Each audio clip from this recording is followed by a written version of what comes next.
Der Xpeng P7. Oder heißt der Xiaopeng P7? Ach, was weiß ich. Jedenfalls sieht es stark danach aus, als ob schon sehr bald eine neue, interessante Elektrolimousine auch zu uns kommen könnte. Übrigens könnt ihr die Musik, die im Hintergrund meiner Videos läuft, auf meinem Zweitkanal XVDN anhören. Den verlinke ich euch in der Videobeschreibung. Aber genug! Jetzt gibt es alles, was man aktuell zum Xpeng P7 wissen kann, hier auf Project Drive.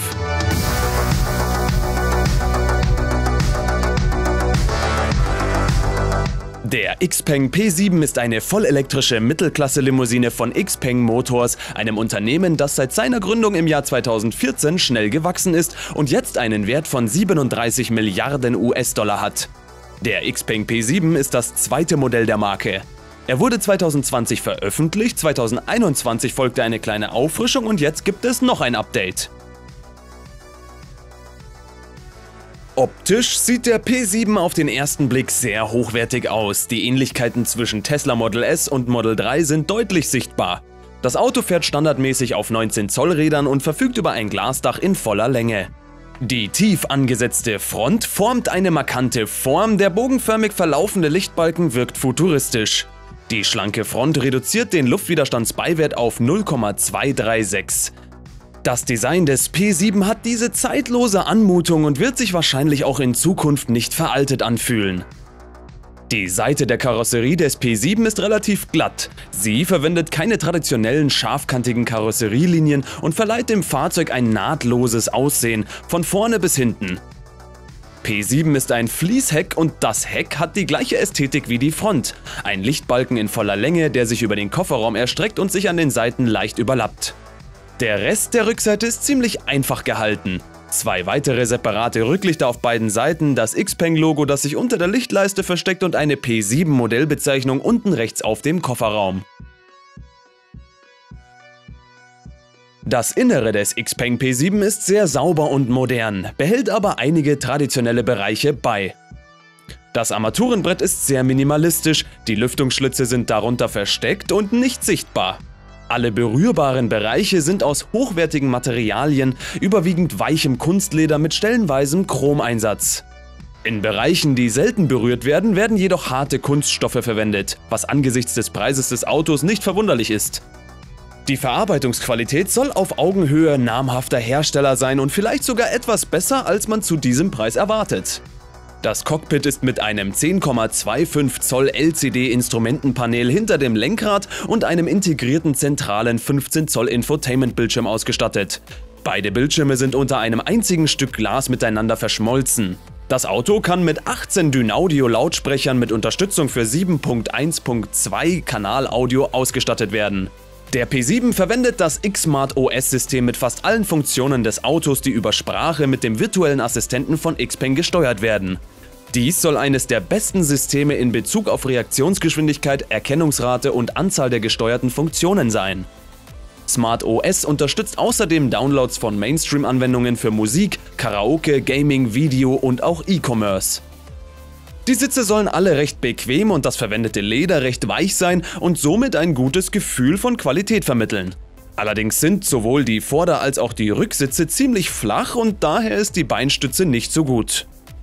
Der Kofferraum hat eine gute Größe, er ist flach und ziemlich lang, um hineinzugreifen, sodass es wiederum schwierig sein kann, Dinge von ganz hinten zu greifen. Unter der Motorhaube ist Platz für einen Rucksack oder ein paar Einkaufstaschen, ein weiteres Auto, was die Frunk-Idee nutzt, was natürlich sehr praktisch ist. Ein Auto zu haben, das fast keine physischen Tasten hat, kann jedoch nervig werden. Der Kofferraum beispielsweise hat keine Taste, um ihn manuell zu öffnen. Man muss die Sprachsteuerung, das Telefon oder den Schlüssel verwenden, um es zu öffnen. Stellt euch nur mal vor, ihr steht im Regen, beide Hände voll mit Einkäufen und ihr müsst das Auto anschreien, damit sich etwas tut. Außerdem können die Seitenspiegel nur über den Infotainment-Bildschirm eingestellt werden. Erst nach dieser anfänglichen Einstellung kann man die berührungsempfindlichen Tasten am Lenkrad verwenden. Das hört sich einfach alles viel zu kompliziert an. Die DAZONI IQ ist die erste Premium-Ladestation im Privatbereich. Sie kommt mit PV-Überschussladen, Dienstwagenabrechnung und voreingebautem MED-Stromzähler. Zusätzlich kann man die Wallbox über Over-the-Air-Updates auf dem Laufenden halten und sie dank integrierter farblich anpassbarer LEDs als Lichtquelle nutzen. Wenn ihr mehr über die hochwertige und eindrucksvolle Wallbox wissen wollt, dann könnt ihr euch die Dezoni IQ ab sofort mit dem Link in der Beschreibungsbox bei eautos.de ansehen und auch bestellen. Und mit dem Code PROJECTDRIVE spart ihr euch beim Checkout nochmal 150 €. Also viel Spaß mit der Dezoni IQ und weiter geht's. Der XPeng P7 ist 4,88 Meter lang, 1,89 Meter breit und 1,45 Meter hoch, bei einem Radstand von 2,99 Metern. Damit ist es größer als das Tesla Model 3 und fast so groß wie das Model S und hat ein Leergewicht von 1920 Kilogramm. Der P7 ist in 3 Hauptvarianten erhältlich. 2 Hinterradantriebe mit entweder 60,2 Kilowattstunden oder 80,9 Kilowattstunden Akku. Das Performance-Modell mit Allradantrieb wird nur mit einem 80,9 Kilowattstunden Akku-Pack geliefert. Alle Modelle verwenden einen hinteren Permanent-Magnet-Synchronmotor mit 196 kW oder 266 PS Leistung und 390 Newtonmeter Drehmoment. Die Performance-Version fügt einen vorderen Permanent-Magnet-Synchronmotor mit 120 kW oder 163 PS und 265 Newtonmeter Drehmoment hinzu. Die Gesamtleistung des P7 Performance wird mit 315 kW oder 428 PS und 655 Newtonmeter Drehmoment angegeben. Beide heckgetriebenen Modelle beschleunigen von 0 auf 100 km/h in 6,7 Sekunden, die 4WD-Version schafft dasselbe in 4,4 Sekunden.